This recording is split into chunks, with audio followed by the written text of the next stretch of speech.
and welcome back to Earthbeat Vision, the history of the future sound of London. And today we'll be looking at the first new FSOL material in over 4 years, Papua New Guinea Translations. Release date 29th of October 2001. After a run of remixes, live DJ sets and guest reworkings of Papua New Guinea, October 2001 finally saw release of the first full new FSOL track since March 97. When FutureSoundOfLondon.com launched in summer 2001, the pop-up news page announced the Robert Miles remix and a new mini-album entitled Translations.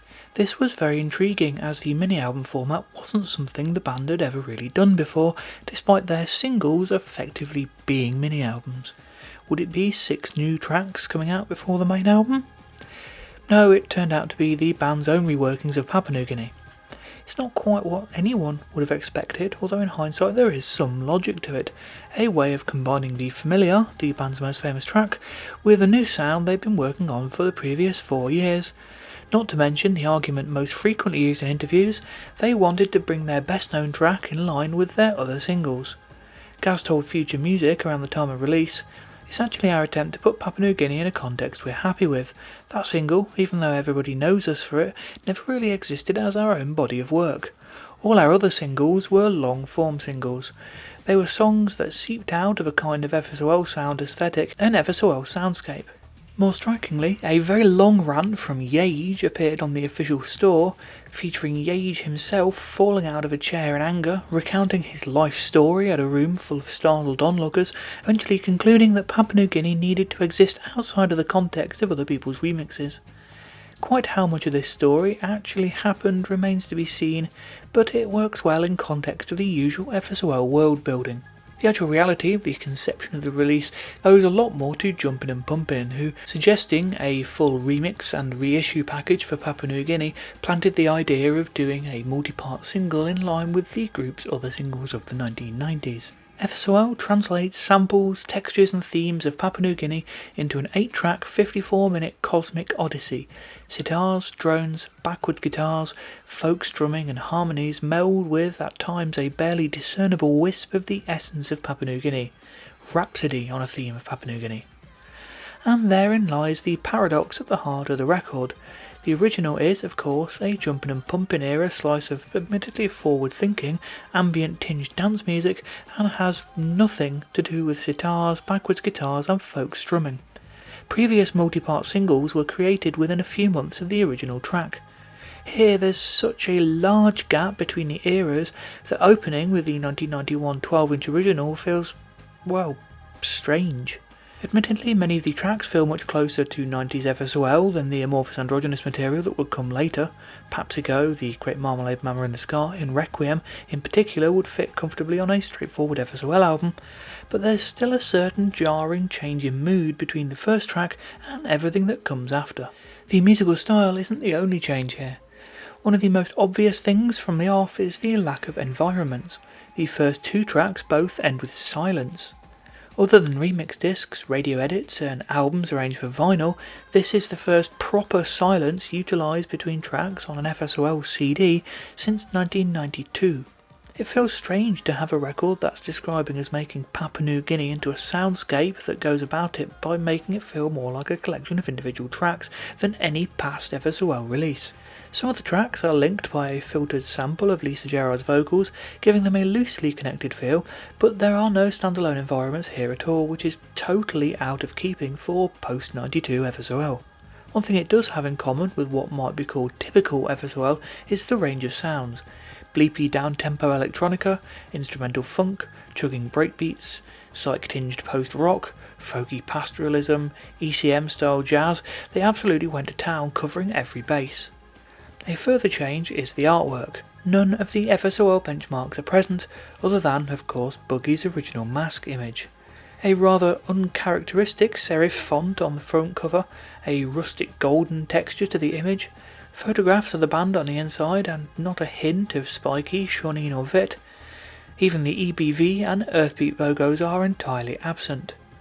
One shot of a long-haired Gaz, naked, beads around his neck, is a real sign of how much has changed.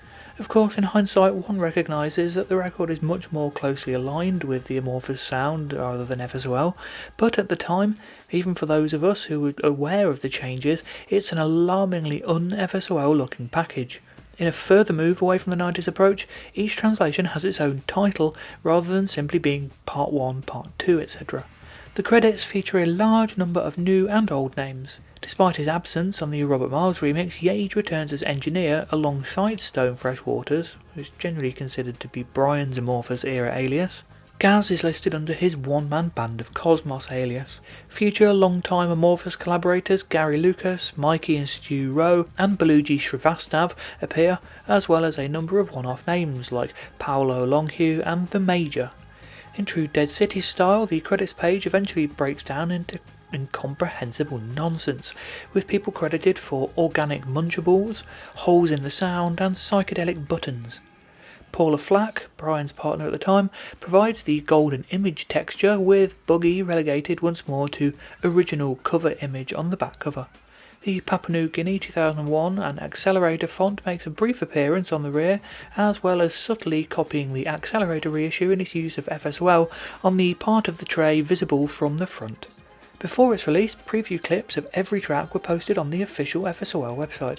This was an exciting new internet thing at the time. Even if an album didn't leak pre-release, it was often possible to hear clips well in advance. I remember writing to the FSOL list that it sounded like it could be the band's best release yet. I pre-ordered the album from my local indie, and they got it in a day late, not for the last time. My first listen through was one of major disappointment. Although I liked bits of it, I also felt most of the tracks were way too long, and the lack of environments was a severe change in a direction I didn't like. The funky sound of The Lovers had become boring after listening numerous times from the Big Chill bootleg, and overall it neither felt like proper FSOL nor the major stylistic departure promised with new material, but instead a weird mid-ground that I found really unengaging. Numerous plays over the course of late 2001 revealed some wonderful bits, with tracks like Requiem, Things Change and The Big Blue appealing to me a lot.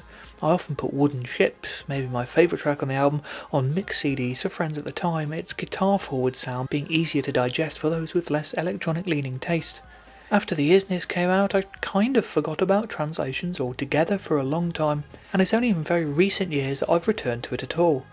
I enjoy it a lot more in hindsight without the expectation and hype that comes with a new approach after a long time away, and while I still think Papsico and The Lovers could do with about halving in length, one or two of the others having a minute or two shaved off, and the whole thing being linked by environments, I do think it stands up pretty well. With those changes it would be a lot closer to one of the 90s singles and would work beautifully. Still, for what is essentially a 10th anniversary release that went above and beyond what most bands would do, the remix single would be enough for many, it's a remarkable release despite its few faults. A hypnotic release with the 2001 music video as an enhanced extra came about in the US to accompany the 2-CD Accelerator reissue the following year. A promo 12-inch limited to 300 copies was released by Jumpin' and Bumpin' and is typically baffling. A very slightly extended mix of Papsico, the album's most electronic track, is listed bizarrely as Papua New Guinea Amorphous Androgynous Translations. The Lovers is an exclusive 6-minute edit. The catalogue number lists it as part of the Papua New Guinea 2001 package rather than being related to translations. Papsico. Translations is wisely structured in that it follows the original 12-inch original with the most overtly electronic of the new versions. Papsico is the closest the album comes to a straightforward Papua New Guinea remix built around the original chord sequence, on top of which Brian and Gaz add drum machine rhythms and layers of synth melodies, gradually throwing in the piano and flute lines from the original, and eventually at the 5-minute mark the Lisa Gerrard vocal. It's a wonderfully playful and upbeat sounding version, a track that could easily have come from the 90s. The band description is pretty spot on, a more futuristic bleeps and beeps lo-fi take. Different synth lines are added throughout the piece, lending it a reasonable amount of variety, with even the breaks from the original arriving just over a minute before the end. That said, at nearly 10 minutes it still outstays its welcome a little. The first half is a nice build up to the vocal, but I can't help wondering what a 5 or 6 minute version would be like. Like a lot of tracks from the era, it features no intro or outro environment, beginning and ending with silence, something I still find odd. The Lovers. The Lovers is where translations really takes off for New Horizons. The track-by-track descriptions given on the old official site make this job a lot easier. This one is definitely totally new territory. Indeed, the only link with Papua New Guinea is the acoustic bass line, which comes from the previous track, Papsigo. In effect, it's a new track in its own right. Funk is something the band had toyed with in the past, Child of the Bass Generation back in 1990, and several tracks from the ISDN era most notably, so The Lovers doesn't come completely out of the blue, but after the first half of breakbeats, percussion, wah-wah guitar loops, piano lines and orchestral samples, things take on a new approach with an extended guitar solo. Due to the limitations of the Akai samplers that formed the core of the Earthbeat studio, everything was chopped and looped in the 90s. Now, working on Macintosh computers, the audio processing potential available suddenly leapt up several stages, allowing for improvisation of this kind. Gaz boasted to Remix magazine that the guitar solo at the end of The Lovers took 8 hours to collage. We knew we were still future sound when, after 7 hours of doing that, we asked ourselves, what band, whether electronic or rock, has spent 8 hours on a guitar solo? It's a fair question. Still, for all the studio trickery, it's a long solo that feels a long way from what one might think of as traditional FSOL. The Lovers is the first FSOL track to feature a fairly long list of credited guest musicians, with the ever-present female vocals not being samples, but coming from the singer Linda Lewis, whose wordless wails start as occasionally triggered samples and end up being layered to form a textured outro. The Major's vibraphone adds jazzy undertones, while Baluji Srivastav's sitar and tabla throw in an Indian vibe.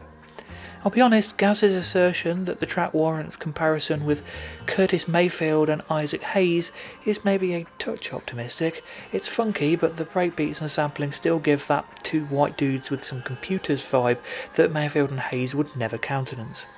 The outro is the only part of translations that resembles an environment, with layers of ocean wave recordings, nighttime insects, and a recording of Garry Lucas saying "Love is the lover" from his time as one-man band of Cosmos in the Mellow Hippo Disco Show. Other than the bass, The Lovers shares one other thing with Papsigo: it's probably a touch too long. The first half of the track is basically one long build-up, the first 2 minutes in particular doing surprisingly little. It seems the band agreed somewhat, cutting it to 6 minutes for inclusion on the Isness the following year. This appearance solidifies the fact that it's effectively a track in its own right. Bizarrely, a completely different edit was used for the promo 12-inch, just focused on the first few minutes. Wooden Ships. Seeking in from The Lovers with a filtered vocal sample, if not a full environment, Wooden Ships continues the rockier sound with loose, overdriven guitar played by Paolo Longhue, a friend of the band whose only Discogs credits appear on Amorphous and FSOL pieces. The electric prunes are being shaped by Axelrod, psychedelic guitars with chiming sitar effects layered with flower men and women is the vibe apparently. Certainly a 60s West Coast vibe is present, but also more than a touch of 90s neo-psychedelia and post-rock too.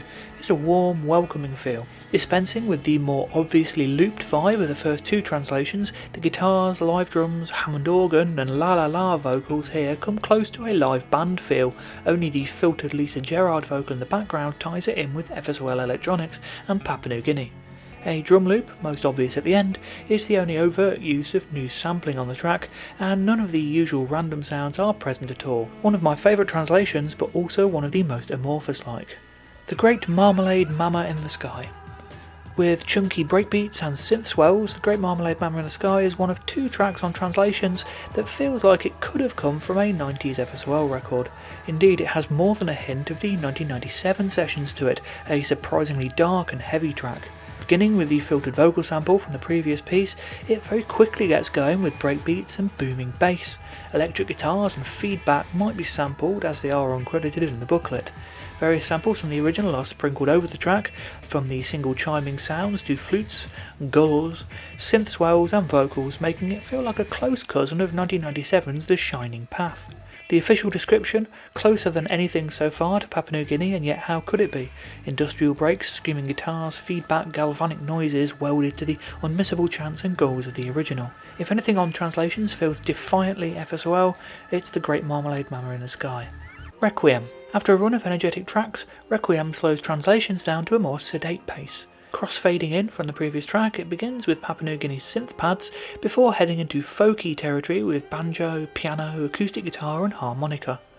Female vocal samples join in the middle, of course they do, along with Beluji Srivastav's Dilruba line, guitar fuzz, layers of Gaz's wordless voice, and growling synth bass, leading to an almost spiritual crescendo.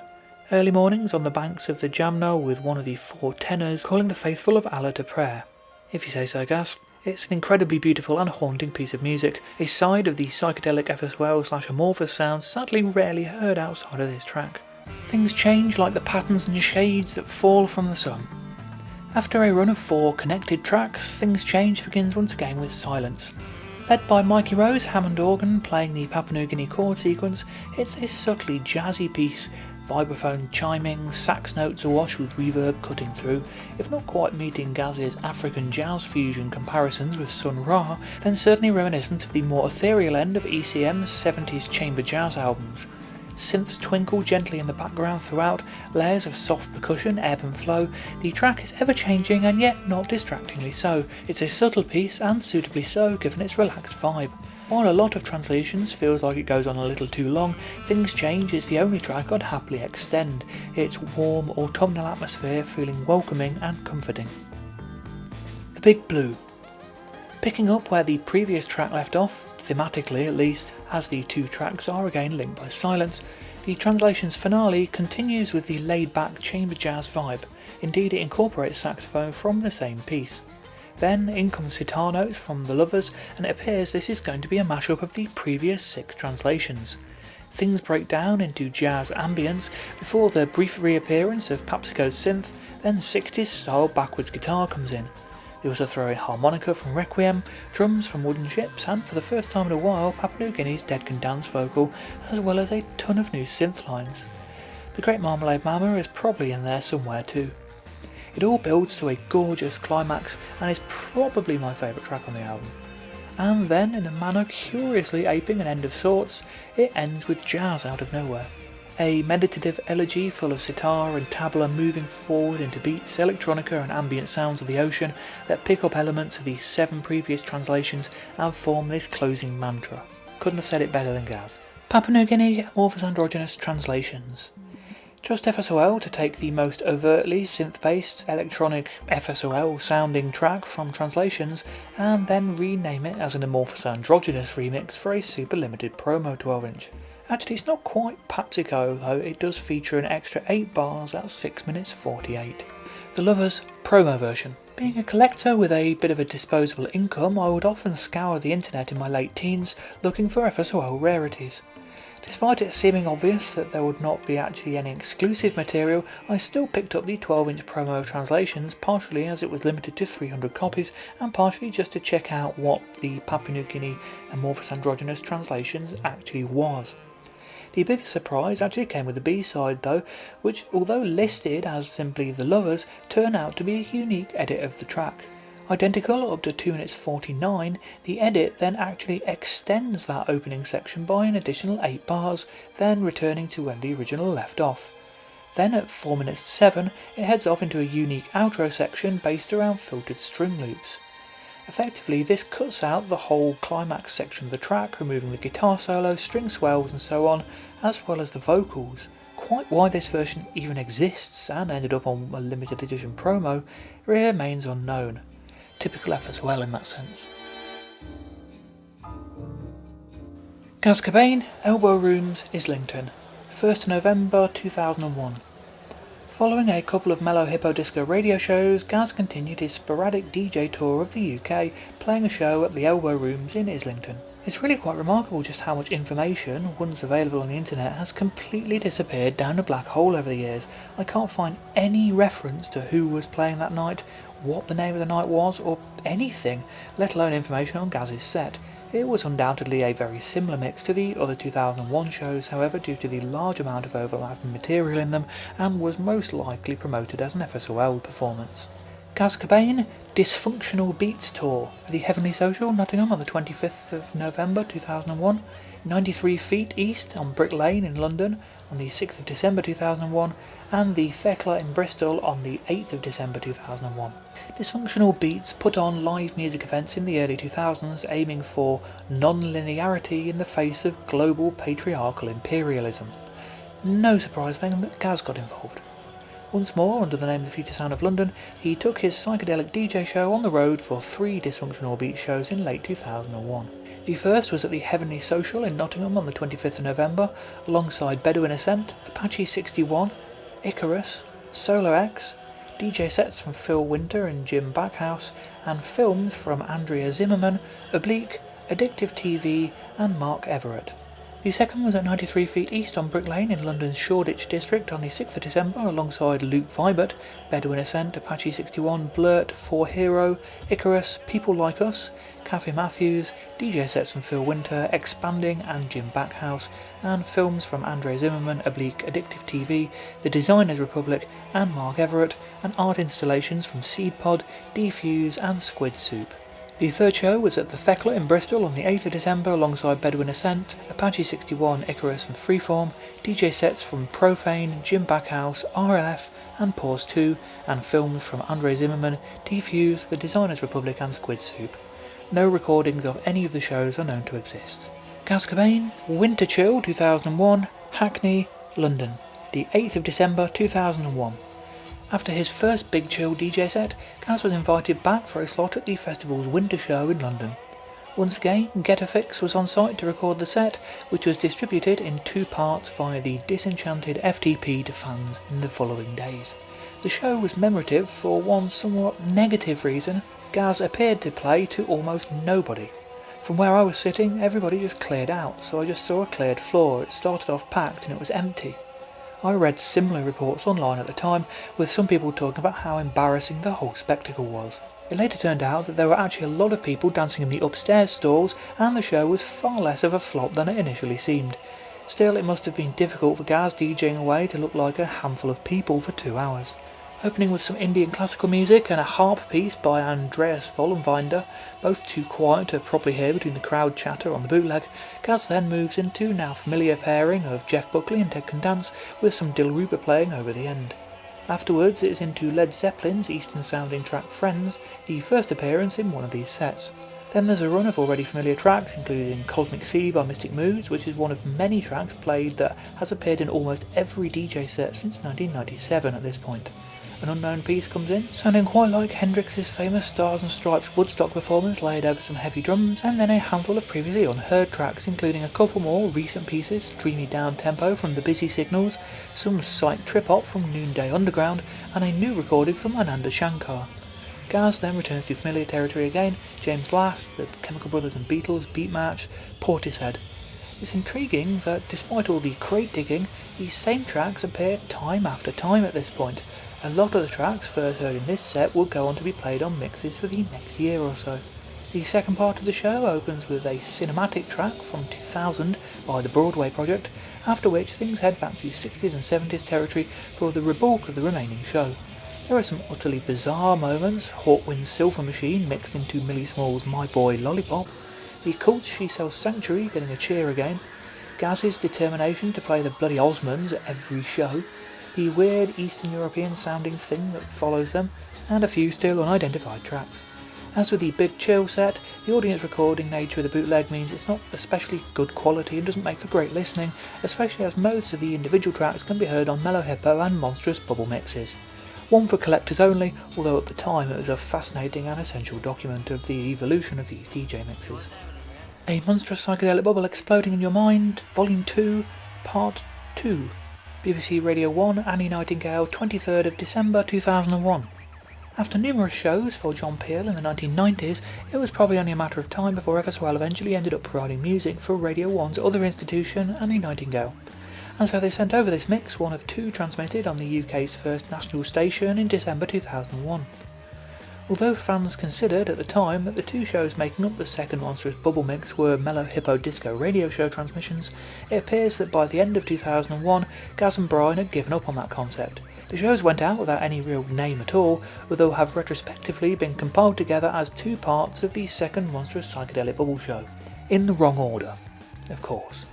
A bootleg of the Nightingale show circulated for many years, until the launch of the Podroom in November 2008, where it was revealed that only the first 26 minutes of the 42-minute show were actually broadcast on Radio 1, thus 16 bonus minutes came to purchasers of the show.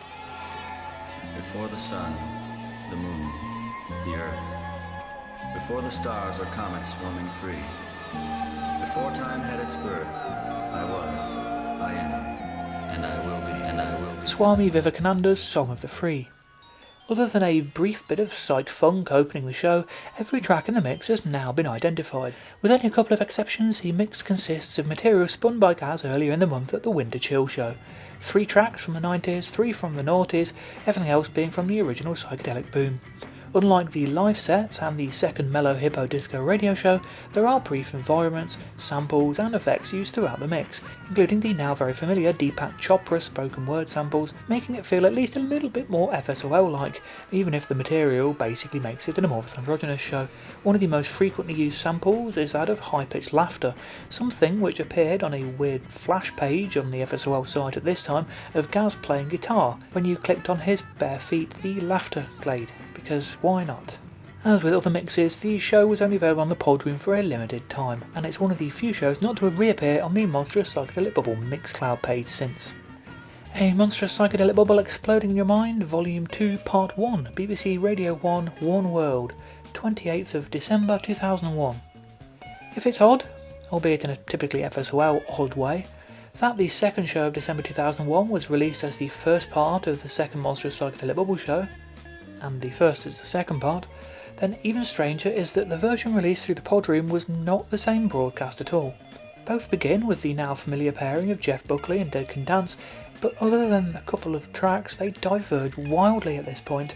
In fact, the Podroom version is bizarrely more similar to the Annie Nightingale show it came packaged with than the actual broadcast version, with a fair amount of overlap. Sometimes wonder if they do this stuff just to keep fans on their toes. Radio 1's One World show announced that the Future Sound of London will be providing material for broadcast right at the start of 2001 before any new material had been released at all, and fan expectation was that it would be an ISDN transmission. Of course, by December it was clear that it would end up just being another psychedelic DJ mix provided to the station, and many fans had even given up the show was happening by the time it was announced. After a weird bit of early electronic music, the Podroom version introduces one of its very few new pieces, Dove by the British psych funk act Simonade, a track that appears on both versions of the show, followed by the Flower Power meets easy listening of Bobby Calendar's Rainbow, a very Gaz choice. A run of now familiar tracks follows, and then it's time for some Morricone soundtrack funk and a rare appearance by the band's friend Simeon. Other than an unidentified bit of folky psychedelia, the rest of the mix is all previously heard at this point. The bootleg version begins with a Gary Lucas sample hitching a ride on the cosmic freeway with the Future Sound of London. After the Buckley Dead Can Dance section, overlaid with the now familiar What Is Love spoken samples, things remain in familiar territory for a while with Miles Davis, the full version of The Lovers, bizarrely the only Dougans Cobain production to appear on any of the 2001 to 2003 psychedelic mixes, James Last and numerous others mixed together with synth squelches, What's Happening Man samples, ocean sounds and other odd noises, even a voice stating the Future Sound of London on One World, a sting created especially for the show. The More Noise Please monologue introduces Mahavishnu Orchestra's You Know, its first appearance in one of the band's radio mixes, similarly for Led Zeppelin's Friends afterwards. Gabrielle Ducros, Bo Hansen and the Monkees close out the show with previously unplayed material. On the whole, it's a shame that a different mix ended up in the Podroom, as the radio version is probably the superior with a number of unique tracks, more use of environments and samples, and less repetition with the Annie Nightingale mix it came packaged with. As ever with mixes of this period, it's FSOL in name only, and in hindsight forms another part of the wider amorphous androgynous story. Combined with the Annie Nightingale show, this 2-part instalment of the Monstrous Psychedelic Bubble series is probably the best starting point for all the 2001 mixes, being better quality than the live recordings and musically more comprehensive than the Mellow Hippo Disco radio show mixes. As with all the mixes added to the Podroom in November 2008, the show has been unavailable to purchase for many years, and again it has not turned up on the Monstrous Bubble Mixcloud page. As with all the other mixes, the track list is in the comments below. And before I go today, I'm going to do a very quick skip forward to early 2002. The next video will be for the ISNES, and that will take long enough as it is. So a couple of early 2002 entries will appear here. Gaz Cobain, Aftershock 2, London, 10th of January 2002. 2002 began with little surprise, another Gaz DJ set as FSOL, spinning a bunch of psychedelic tunes at the Aftershock 2 festival in London. As with most of the DJ sets at this point, the internet contains no information at all. After this, however, things went largely quiet with a cancelled slot at the Big Chill's Love-In event, the only other planned DJ set of this tour. Gaz wouldn't return to the stage until 2003 with a much more expanded version of the live show. The Future Sound of London, Papua New Guinea, Marco V remix. One might argue that less than a year after the Hybrid and Satoshi Tommy remixes were released, the world didn't need another progressive trance mix of Papua New Guinea. One would probably be right. Nevertheless, Marco V had a go, and German label Superstar Recordings licensed the track from Jumpin' and Pumpin' along with the Satoshi Tommy remix. Released right in the middle of the hype and confusion surrounding the upcoming release of the Isness, 12-inch felt incredibly odd and out of place.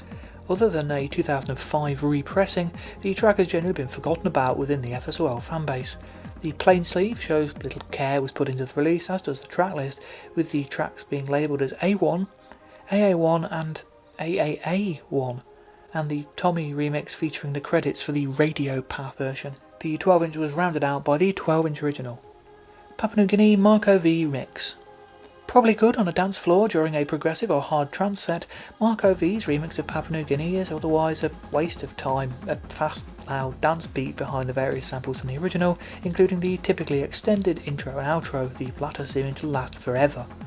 Not something you'll find yourself listening to at home unless you're a particularly big fan of progressive house. And that's it for this week. I hope you enjoyed the video. Do leave me your thoughts down below. I love reading your comments. There are also like, subscribe and share buttons you might like to press as well. All interaction really helps my channel. And next time, as I said, I'll be back with what will probably be my longest video to date on the Isness. That is a hell of a story, and I'll be going into a lot of detail about it. So I hope you'll join me then.